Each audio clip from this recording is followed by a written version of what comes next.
Israel और Iran के बीच अगले कुछ घंटों में तस्वीर अब और भी ज्यादा बदल सकती है। जानकारी ये मिल रही है कि ईरान अभी इजरायल पर और भी ज्यादा भयंकर मिसाइल अटैक कर सकता है। सबसे बड़ी बात यही है कि ईरान ने जब इजरायल पर हमला किया तो सिर्फ ड्रोन से नहीं बल्कि बैलिस्टिक और क्रूज मिसाइल के इस्तेमाल से हमला किया। बैलिस्टिक और क्रूज मिसाइल से हमला करना कोई छोटी बात नहीं है, ये बहुत बड़ी बात है और एक देश के रूप में इजरायल इसे लेकर चुप बैठेगा अब कहना मुश्किल है। इजरायल पर जारी अंधाधुन हमलों के बीच एक जानकारी ये भी है कि दक्षिण इजरायल में ईरान ने इजरायल के एक सैन्य बेस पर हमला किया है।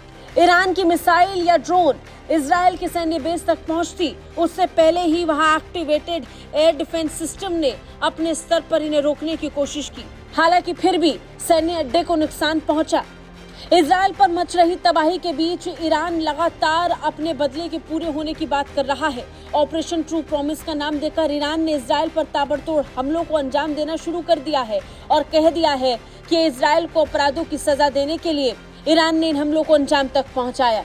इजरायली सेना आईडीएफ के प्रवक्ता रियर एडमिरल डेनियल हगारी ने कहा था कि ईरान ने इजरायल पर सीधे हमले शुरू किए हैं। ईरान के किलर ड्रोन्स पर इजरायल की नजर भी है। ईरान के हमले में दक्षिण इजरायल के सैन्य बेस को हल्का नुकसान भी पहुंचा है। इसके साथ इजरायल ने एरो एरियल डिफेंस सिस्टम के जरिए इन अधिकतर मिसाइलों को मार गिराया है। अल-अक्सा के गोल्डन डोम के ऊपर आसमान में भी कई मिसाइलों को देखा गया।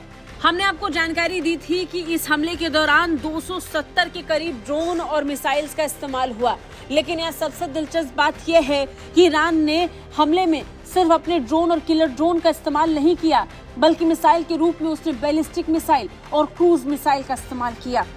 इस बीच इन मिसाइलों को मार गिराया गया, लेकिन स्थिति अभी भी तनावपूर्ण बनी हुई है क्योंकि अब तक इजरायल ने बदला शुरू नहीं किया है और न ही इस बात को लेकर कोई जानकारी है कि ईरान के इन हमलों के जवाब में इजरायल कैसा हमला करेगा और करेगा भी या नहीं। हालांकि इन सब के बीच में इजरायल के प्रधानमंत्री ने अमेरिका के राष्ट्रपति जो बाइडेन से फोन पर बात जरूर की थी।